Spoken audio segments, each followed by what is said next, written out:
Hey everybody, I am Vince of Geekvolution, and you are listening to Vince's blog, where I get to talk about whatever stuff we don't get to talk about on the rest of the shows. Now, alrighty, I'm going to try to keep this under 15 minutes. I hope I can do it. Alrighty, so I've been watching a little bit of TV lately, and that's not something that I do usually, so it's interesting that I'm doing this. I don't know why. I used to watch Chuck and a couple other shows, and I always watch South Park and whatnot. But I rarely ever give new shows a try, which I suppose is kind of funny considering I said I started watching and enjoyed Louie, and I think the entire season's great. There's touching moments, there's lots and lots of awkward moments, but those awkward moments aren't necessarily supposed to be funny. And so I've had rants where I just complained about awkward humor, where that's what's driving things.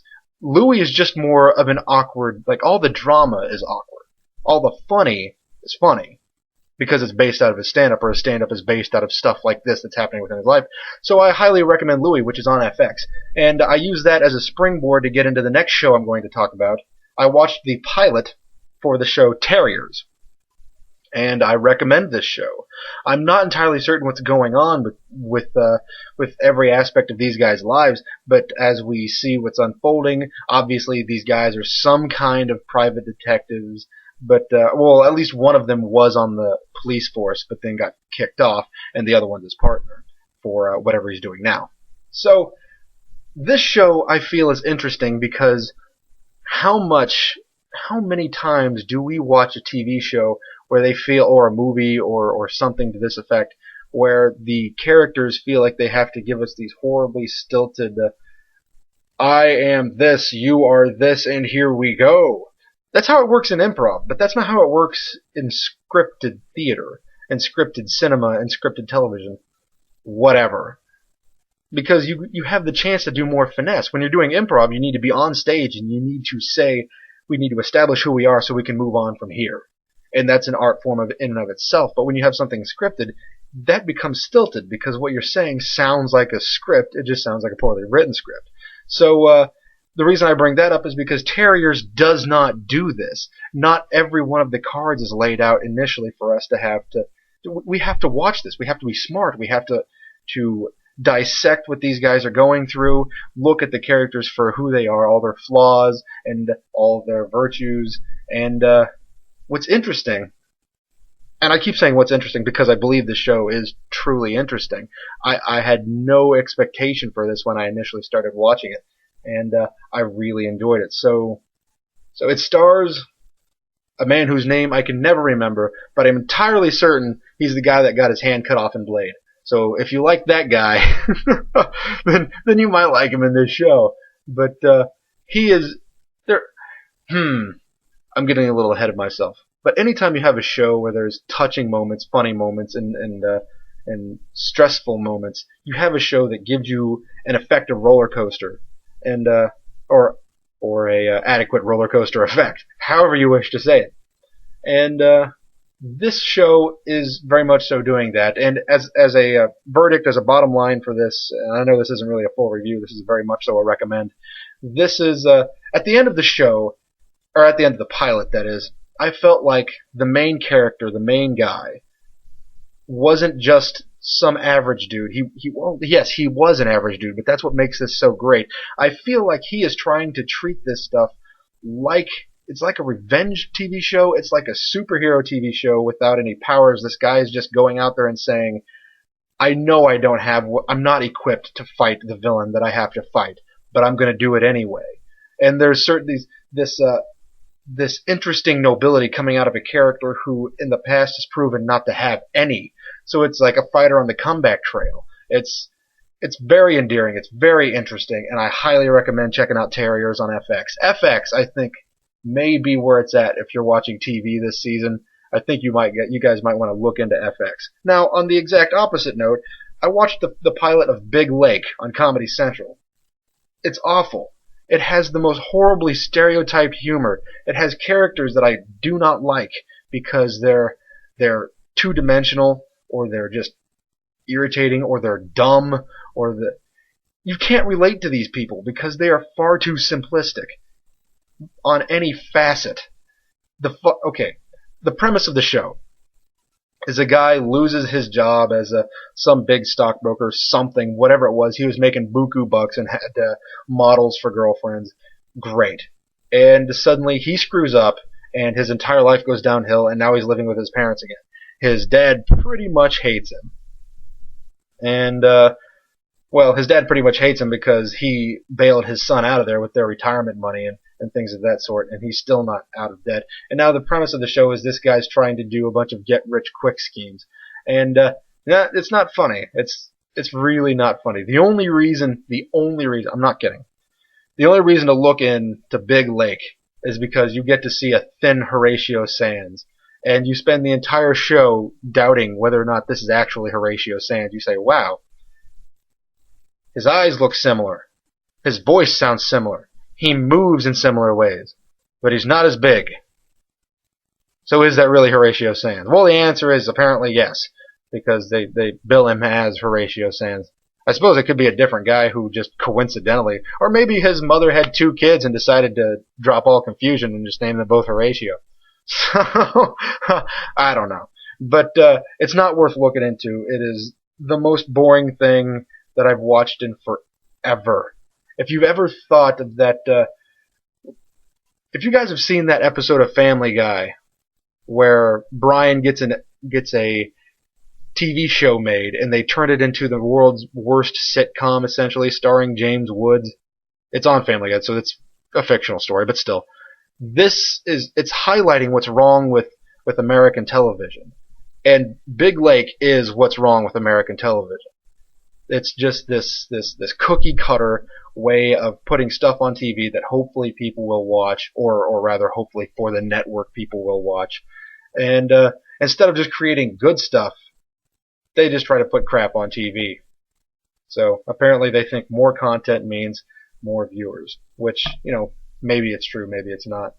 But Big Lake's definitely not going to shake anything up. So I'm going to move on to my comic book portion. Yay, comic books. Alright. This will be no surprise to anybody who's read this stuff, but recently I've come into most of the 12 issues of All-Star Superman, and I've read 8 of them.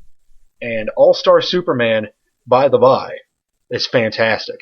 It's remarkable. Now, I read All-Star Batman and Robin, and I thought, this is garbage. Why would anybody like this? This is All-Star Batman and Robin, that is probably the worst thing Frank Miller's ever done. I've always had this sort of distaste for Frank Miller because everybody loves him so much, and I always felt that he was a one-note bird. He didn't do too much outside of this particular world that he likes to create, this dystopian environment, and then every character is exactly the same. All of his women are a certain way, all of his men are certain ways. And whenever he tries to make one of them different, he makes a woman a man or a man a woman. So, anyway, moving on.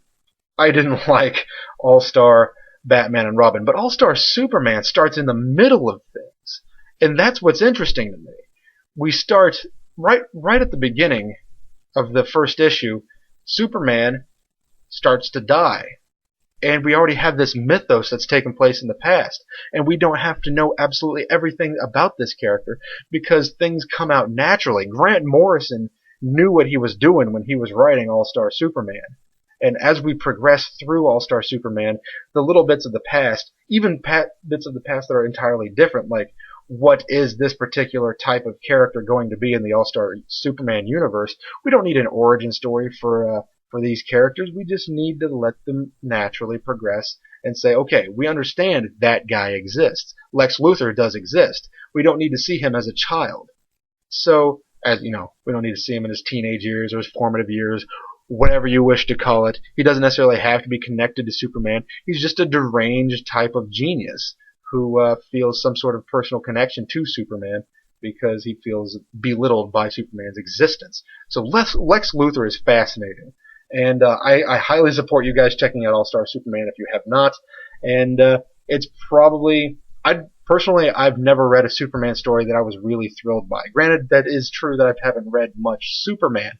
But All-Star Superman, excuse me, is where it's at. I'm telling you, it's great. Now, I'm going to tell you guys a little bit about Ultimate Avengers 3. I read the first issue. I didn't care for it. Not necessarily because it was super bad, but and I'm not referring to the movie Superbad, but not because it was just a piece of crap or anything, but we've gotten so far away from the original tone of the Avengers that Mark Millar, the guy who made The Ultimates great in the beginning, is now taking Ultimate Avengers and writing something that's entirely different in tone. If he wants to do that, that's fine, but this is the way the entire Ultimate Universe is being treated now. And personally, I'm bored by it. I have no interest to see what's going on. And I can say this, superhero vampires. That's what the entire first issue is about, and now I think we've gotten into the second and third issue, maybe the third issue. But I stopped reading before I got to the second issue, because it's boring. I don't care anymore. It's an entire contrivance to have the existence of this particular team anyway. So, moving on. I'm tired of it. I don't care to read it anymore. You guys like it, go for it. But, yes. So, Ultimate Mystery, though, I think is decent, which it's not so bad, but it's not so good either. Brian Michael Bendis is writing this one. And the Ultimate Mystery is taking... it's pretty much where the Ultimate Fantastic Four are now. Now, I collected all the Ultimate Fantastic Four stuff. I even have the crossovers of the Fantastic Four stuff. So, Ultimate, that is. And Ultimate Mystery, now that they've entirely stopped publishing Ultimate FF, for those of you who didn't know. But Ultimate Mystery is where they are right now, and we're pretty much watching what's going on, the end of the team, the beginning of the team. Well, I don't know what's going to happen. And the only bad thing about Ultimate Mystery that I'm seeing so far is that it seems to be that they are spinning their wheels and giving us very few clues as to what's actually going on. I don't know if it's going to be the use of some mystical force from that they're going to show us the ultimate version of, which I would be okay with, or if it's an entirely new villain, I'd be okay with that. But pretty much, I have no idea where they're going with it right now, and I don't know that anybody else does either. So, maybe I just don't know what I'm talking about right now, and Ultimate Mystery is really giving us a bunch of clues, and I'll look back in retrospect and say, oh, well, that makes sense. And if they do that, then statement withdrawn. But I don't actually feel like it's going anywhere. It's just an enjoyable read at the moment. Now let's see if I can get a couple more things in here. I read Huntress Year 1.